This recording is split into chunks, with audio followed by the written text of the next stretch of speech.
গতকাল রাতে নাইমা আর ইব্রাহিম ভাই আসছিল। এসে গতকাল যেহেতু ওর বার্থডে ছিল, তো রাতে আসছিল ওরা। এসে ওকে ড্রেস গিফট করে গেছে। আর আমার ছেলে দেখেন, ওই যে রাতে পরাই দিয়ে গেছে, যে তারপর থেকে সে পরে আছে। রাতে বললাম ঘুমানোর আগে যে খুলো, এটা খুলে অন্য একটা ড্রেস পরাই দেই, সে কিছুতেই খুলবে না। ওটা পরেই সে আছে, ঘুমিয়ে আছে। ওহায়ো গোজাইমাস। ওহায়ো। জাহরের ঘুম এখনো ভাঙেনি, এখনো সে ঘুমাচ্ছে। থাক, ডিস্টার্ব না করি। আসসালামু আলাইকুম, কেমন আছেন সবাই? গতকাল ছিল আমার ছোট্ট ছানাটার জন্মদিন। যদিও গতকাল কিছুই করতে পারিনি, কারণ গতকাল আমার কাজ ছিল, ওর বাবার কাজ ছিল। ওরা দুই ভাই বোনে ডে কেয়ার এবং স্কুল ছিল।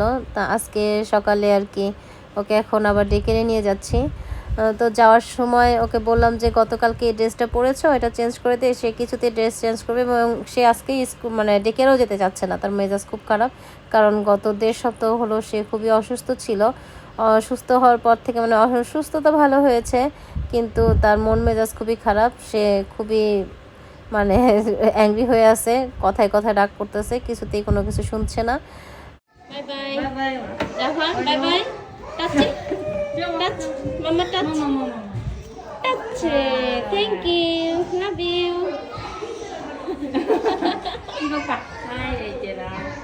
ইত্তেকিমাস।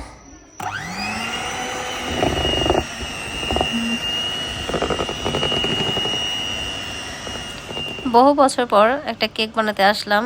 মাঝে বছর 2 হলো আমরা মারিয়াপুর কেক খেতে খেতে এমন একটা অবস্থা হয়ে গেছে যে আমি আর নিজে কেক বানালে একটু একটু যে যাও পারি সেটা ভুলে গেছি। যদিও মারিয়াপুর সাথে আমি কম্পেয়ার করতে চাই না, আমি কম্পেয়ার করলে দেখা যাবে মারিয়াপু 10-এর কাছে আমি 0 হব, কারণ মারিয়াপুর কেক আসলেই অনেক মজার। আমি জাস্ট কোনো রকম বানাতে পারি আর কি। তো মারিয়াপুর কেক খেতে খেতে এমন অবস্থা হয়েছে যে আমার আর কেক বানাতেও ইচ্ছা করে না, ভালো লাগে না। তাই এবার যেহেতু কোনো প্ল্যান নেই, কাউকে বলিও নেই, তাই আমি আর কেক অর্ডার দিলাম না। কিন্তু জুয়াইরার জোড়াজুড়িতে আমি শেষ পর্যন্ত কেক বানাতে রাজি হলাম, কারণ মেয়ে আমার খুব অস্থির হয়ে গেছে। সে খালি বলতেছে জাওহারের বার্থডে, তুমি কেন কেক বানাচ্ছ না, কেন কেক কিনে আনছো না?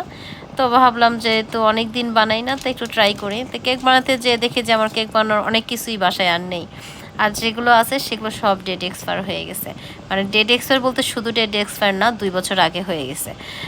আমি 2 বছর হলো কেক বানাই না, এমন একটা অবস্থা। তো এই 2 বছরের দীর্ঘ কেকের বিরতির পর আমি যে কেক বানাতে বসেছি, কেক ঠিক হবে কিনা জানি না। আর এই যে আমি যে ক্রিমটা ইউজ করছি, এটা গিয়ম সুপারে পাওয়া যায়। এই ক্রিমটা খুবই ভালো, এটা হুইপ ক্রিম। আমি সবসময় সাধারণত এটাই ইউজ করি।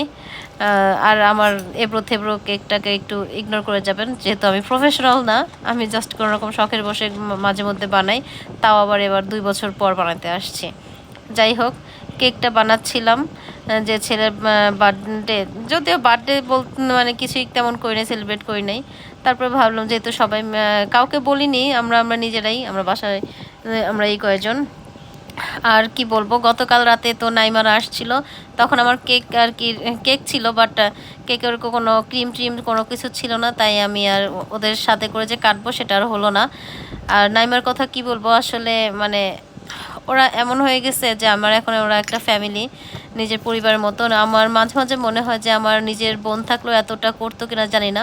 আমার ছেলে মেয়ের বার্থডে হোক বা আমাদের কোনো স্পেশাল ডে হোক, ওরা সব সময় যত কষ্টই হোক, যদিও গতকাল কিন্তু ছিল ওয়ার্কিং ডে, ওরা কাজের দিন ছিল, তারপরেও যে এত কষ্ট করে সেই টোকিও থেকে চিবাতে এসেছে 2-2.5 ঘন্টা ড্রাইভ করে, আবার এসেই 2 ঘন্টা পরে 1.5-2 ঘন্টা পরে আবার ব্যাক করে চলে গেছে। আসলে এগুলো একটা ব্লেসিং, এগুলো সবার কপালে জোটে না, আল্লাহ নজর না দিক কেউ। সবাই আমাদের সম্পর্কটাকে যেন ভালো থাকে, দোয়া করবেন। আর এই তো আমি এখন আজকে কেক বানাতে বসেছি, সব কিছু কিনে নিয়ে আসলাম। জাহরকে ডেকেয়ারে দিয়ে তারপর আমি এগুলো কিনেছি। আর ওকে ডেকেয়ারে দেওয়ার কারণ এটাই যে ও বাসায় থাকলে আমাকে এগুলো করতে দিবে না, তাই আমি ওকে দিয়ে আসলাম যে কয়েক ঘন্টা থেকে আসুক, এর মাঝে আমি একটু রেডি করি। আর এই যে এবড়ো থেবড়ো একটা কেক বানিয়ে ফেলেছি। কিছু করার নাই, আমার হাতের যেহেতু অনেকদিন করা হয় না, প্র্যাকটিস থাকলে অবশ্য আরেকটু হয়তো ভালো হতো, বেটার হতো।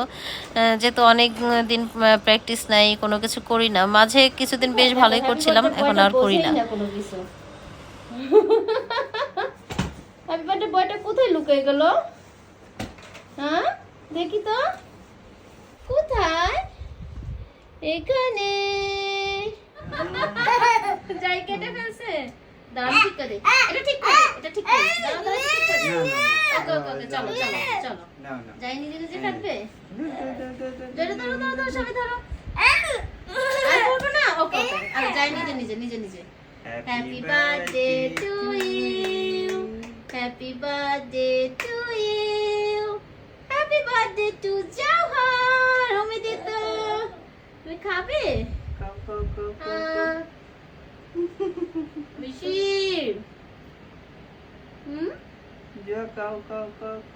আপনাকে খাওয়াই দাও, আপনাকে বলো কেকটা কেমন হয়েছে। ঐশী জওহর খাবে? এটা বাবা, এটা বাবা। আমি দিত, যাই খাবে, যাই এখান থেকে খাবে। তুমি কাটো, আচ্ছা তুমি কাটো। ওয়াও ঘুমে দিত। আমার ছেলে কেক তো খায় না, সে ছোটবেলা থেকেই অনেক খাবারের প্রতি তার কিছু প্রবলেম আছে, সেজন্য সে সব কিছু খেতে পারে না বা খায়ও না অনেক কিছু। কিন্তু সে কেক কাটতে খুব পছন্দ করে। সে কেক কেটে তার 12টা বাজিয়ে দিছে, মানে সে কেক কাটতেই থাকবে, মানে কেক কাটতে কাটতে শেষ, কিন্তু তার কেক কাটা শেষ হচ্ছে না। যাই হোক, আমার বাচ্চাটার জন্য সবাই দোয়া করবেন, আর ও যেন একটা ভালো মানুষ হতে পারে। আমাদের সবার জন্যই আপনারা সবাই দোয়া করবেন। আমারও শরীরটা খুব একটা ভালো না, আমার গলাটাও বসে গেছে, ভয়েস ওভার দিচ্ছি বুঝতেই পারতেছেন। তো আমাদের সবার জন্য দোয়া করবেন, ভালো থাকবেন। এখানেই রাখছি, আল্লাহ হাফেজ।